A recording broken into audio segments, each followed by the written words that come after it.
नमस्कार मित्रांनो. Book कट्टालवर YouTube चॅनलमध्ये आपल्या सर्वांचे सहर्ष स्वागत. मी गेल्या काही दिवसापासून एक असं भन्नाट पुस्तक वाचतोय आणि अर्थात ते पुस्तक जे लिहिलेलं आहे, तो पुस्तक म्हणजे एक अनुभव आहे आणि अर्थात ते पुस्तक आहे महाराष्ट्राचे पहिले मुख्यमंत्री स्वर्गीय यशवंतराव चव्हाण यांचं. यशवंतराव चव्हाण ज्यावेळेस दिल्लीमध्ये गेले आणि दिल्लीमध्ये त्यांनी अर्थ खातं सांभाळलं, संरक्षण मंत्री पद सांभाळलं, गृहमंत्री पद सांभाळलं, परराष्ट्र मंत्री पद सांभाळलं.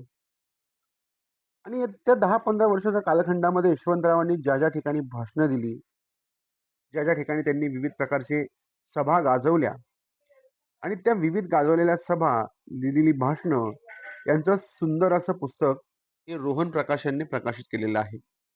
आणि हे पुस्तकाचं नाव आहे भूमिका. या लेखामध्ये, या पुस्तकामध्ये जवळपास एक यशवंतरावांची एक 17-18 लेख आहे. यशवंतरावांचं लोकशाही विषयीचं मत काय होतं, यशवंतरावांची तरुणाईविषयीची भूमिका काय होती, यशवंतरावांचं संरक्षण खात्याविषयीचं मत काय होतं, परराष्ट्र धोरणाची भूमिका काय होती आणि अर्थात काँग्रेस पक्षाविषयीची भूमिका काय होती. या सगळ्या गोष्टी यशवंतरावांनी त्यांच्या भाषणामध्ये वेळोवेळी अगदी ठामपणे मांडलेल्या आहेत.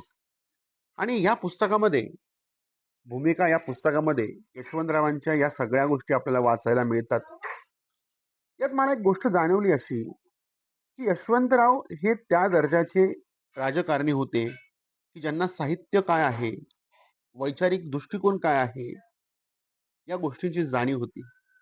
आणि आजच्या महाराष्ट्रामध्ये असे नेते आहेत का, हा प्रश्न मला जरा पडतो. कारण की यशवंतरावांची लेखणी अतिशय अमोघ प्रकारची होती. त्यांचं वाचन आपण ज्यावेळेस लिखाण वाचतो, त्यावेळेस यशवंतरावांविषयी आपल्याला प्रेम हे जे आहे ते आपसुकच येत असतं. त्यामुळं यशवंतराव चव्हाण हे महाराष्ट्रातील प्रत्येक राजकारण्याने वाचले पाहिजे आणि ज्यांना पुढे राजकारणामध्ये काहीतरी करायचं आहे त्यांनी देखील यशवंतराव चव्हाण वाचले पाहिजे. यशवंतराव चव्हाणांची वैचारिक प्रगल्भता आपल्याला त्यांना वाचल्यानंतर कळत असते. आणि अर्थात हे भूमिका पुस्तक मी वाचताना मी अतिशय थक्क झालेलो आहे. अर्थात हे पुस्तकाच्या मोस्ट ऑफ द लेख मी वाचून झालेले आहेत आणि अतिशय सुंदर पुस्तक आहे. आपण सर्वांनी ते पुस्तक जरूर वाचा अशी सर्वांना विनंती आहे. धन्यवाद. आणि व्हिडिओ आवडला जरूर चॅनलला लाईक करा, सबस्क्राईब करा.